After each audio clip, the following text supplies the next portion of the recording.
mientras nosotros nos quedamos aquí. Thank you very much. Vamos a dejar que los niños terminen de salir para su clase. Wow, hoy tenemos el sonido como un poco alterado. Bien, esta época después del día de Pascua, Resurrección, los próximos domingos, que son 6 o 7, digo 6 o 7 porque el último se llama el Domingo de Ascensión, pero está dentro de la época de Pascua.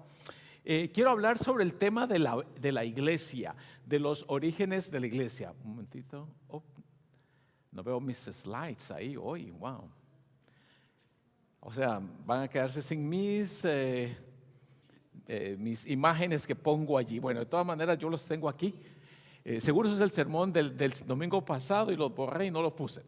Bueno, de todas maneras quiero hablar del tema de la iglesia. Y hay un pasaje que aparece en el Evangelio de San Juan que dice: la paz sea con ustedes. Y el Padre, como el Padre me envió, así yo los envío a ustedes. Y aquí vemos como un pequeño resumen de cómo inicia la iglesia. Jesucristo le da su paz, le dice: la paz sea con ustedes. Nosotros lo usamos aquí en la iglesia con regularidad. Y luego dice esta frase, póngale atención: como el Padre me envió a mí, así yo los envío a ustedes. Note qué interesante. Igualmente como yo fui enviado, ahora yo los envío a ustedes. Ahí podemos ver en sus mismos orígenes los gérmenes de la iglesia. ¿Cómo crece la iglesia? Porque los discípulos son enviados y ellos empiezan a predicar y a anunciar, y eso se vuelve una cadena interminable prácticamente. Y entonces cuando vemos aquí, la iglesia tiene que ver con compartir el mensaje que los discípulos o los apóstoles empezaron a compartir. De hecho, esta predicación original tiene un nombre técnico que usted lo puede encontrar incluso en internet, se llama el querigma. La palabra querigma significa la predicación de los discípulos a las multitudes, a los diferentes pueblos, etc. Y en las dos últimas partes de este mensaje, de esa serie de mensajes que tengo, voy a hablar cómo los discípulos tomaron muy en serio este mandamiento de ir y predicar, y eso se convirtió en una cadena que llevó el mensaje fuera de la geografía de Israel. Y por tanto tiene que ver con el crecimiento de la iglesia. Una de las cosas que yo quiero contestar es: ¿qué es la iglesia? ¿Qué es la iglesia? Normalmente lo asociamos con el edificio, esa bella estructura que tenemos, y yo creo que la iglesia en general ha llamado mucho la atención porque se vuelve como el centro del pueblo. Donde usted haya crecido va a ver que hay una iglesia, hay una plaza y la gente se congrega allí, y eso hace que sea algo muy llamativo. Sin embargo, debo aclarar que la iglesia, propiamente dicho, no significa una estructura arquitectónica como esta. Aunque nosotros, pues hoy así lo decimos, todos nosotros probablemente antes de llegar le dijimos a alguien: voy para la iglesia. Allá nos vemos en la iglesia. Entonces, para nosotros la iglesia es esto, y se entiende porque el vocabulario va evolucionando, va cambiando, y nosotros le agregamos diferentes significados. Sin embargo, la iglesia no tiene que ver originalmente con esa estructura. Una de las cosas que comencé diciendo la semana pasada es que por más de casi 400 años, póngase a pensar, por más de 400 años la iglesia no tenía un edificio como hoy. Se reunían en casas mayormente, se reunían a escondidas, se reunían, aunque usted no me crea, en cementerios, y no tenían una estructura física como esta. Y entonces la iglesia, por decirlo así, no dependía de un edificio como hoy. Esas estructuras que tenemos nacieron en Europa y se llama la estructura gótica.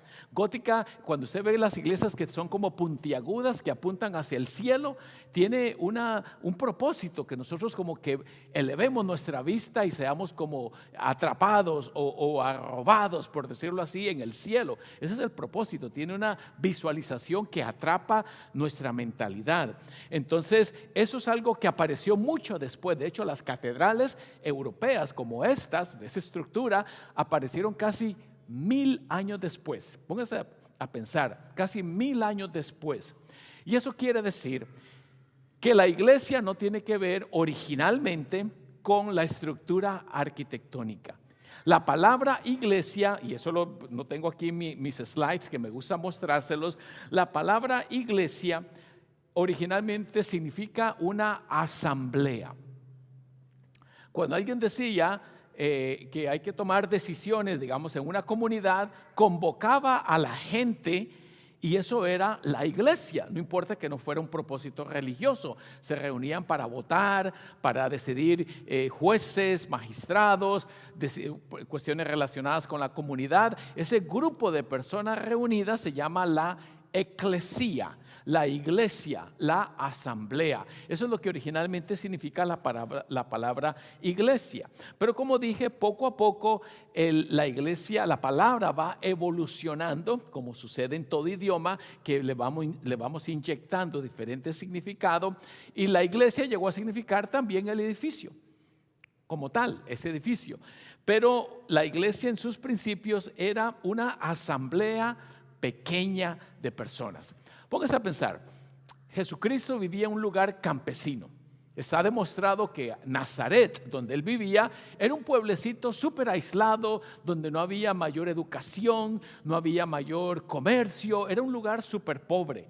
Y entonces allí vive Jesús, y por eso se le llama Jesús de Nazaret, en un pueblecillo súper apartado de la capital, Jerusalén, que le quedaba como a 100 millas, y en ese entonces la gente no hacía un viaje de 100 millas con mucha frecuencia. Entonces era un grupo, de hecho, era un grupo sectario, porque para los ojos de las autoridades, algo que está empezando a aparecer es un grupo sectario, porque la religión principal era el judaísmo, era la vertiente principal religiosa que existía, y de repente un grupo de esos judíos empiezan a enseñar algo diferente, y eso se llama un grupo sectario, porque del tronco principal que era el judaísmo, de ahí viene la fe cristiana, se empieza a apartar un grupo pequeño que se llama la iglesia. ¿Por qué? ¿Cuál es la diferencia de esta vertiente ancha y grande que es el judaísmo, que todavía existe, con esta ramita que se empieza a apartar?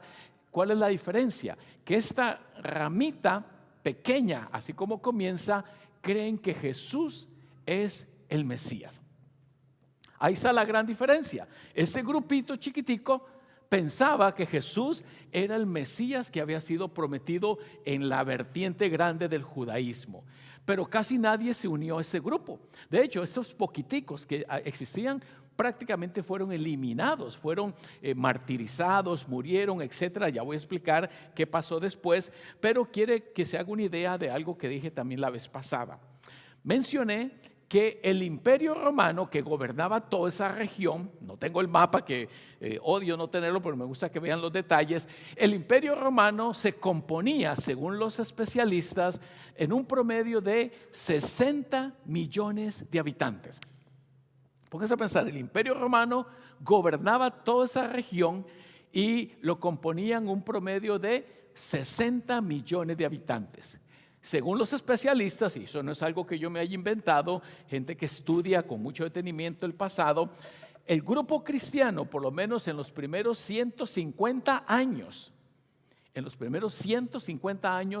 no superaba los 5,000 miembros del cristianismo, no superaba 5,000. 60 millones de habitantes en el Imperio Romano, con una agujita chiquititica que son los cristianos. Claro, ellos van a llegar a cambiar y transformar las cosas, de eso hablaré más adelante, y la pregunta será cómo cambiaron la cara del imperio, que todo el imperio al final se convirtió en cristiano. Pero por el momento no lleguemos allá.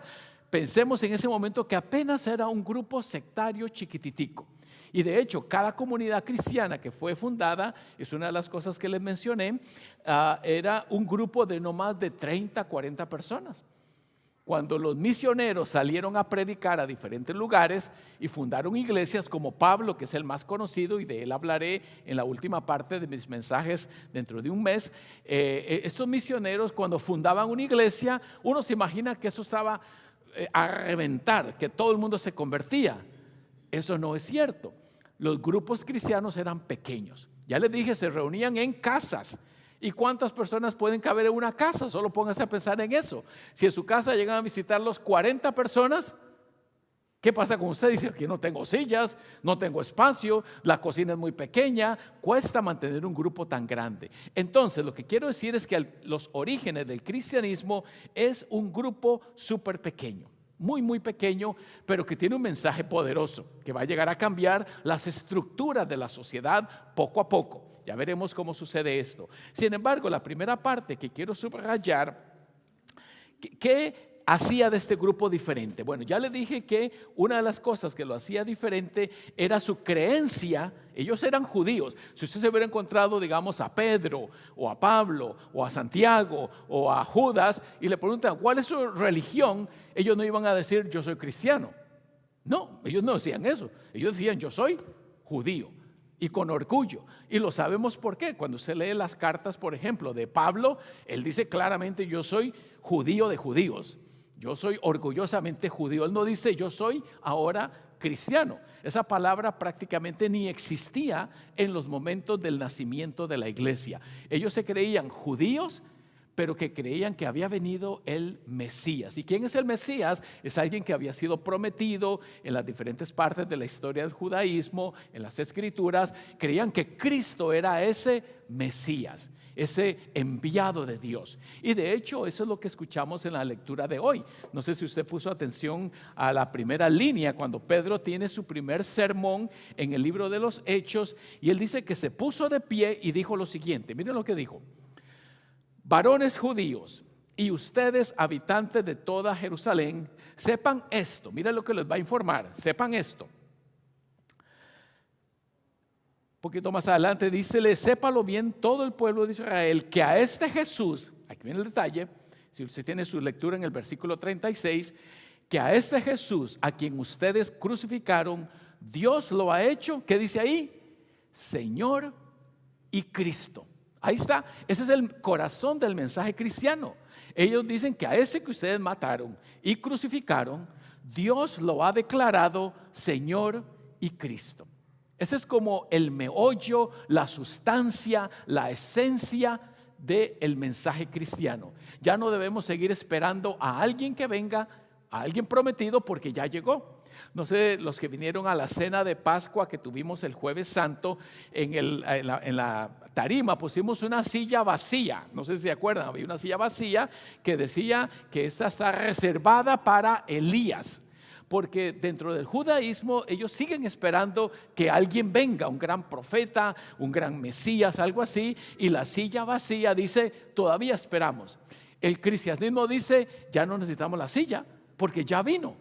Es lo que dice San Pedro acá claramente. Miren, ese es el primer sermón o predicación que él hace, y él dice, sépanlo bien ustedes, que a ese Jesús que ustedes crucificaron, Dios lo ha hecho Señor y Cristo. La palabra Cristo debemos aclararla. Para nosotros Cristo nos parece como el nombre de Jesucristo, pero eso no es así. La palabra Cristo no es un nombre, es en sí un sustantivo. Y eso quiere decir que la palabra Cristo tiene un significado propio.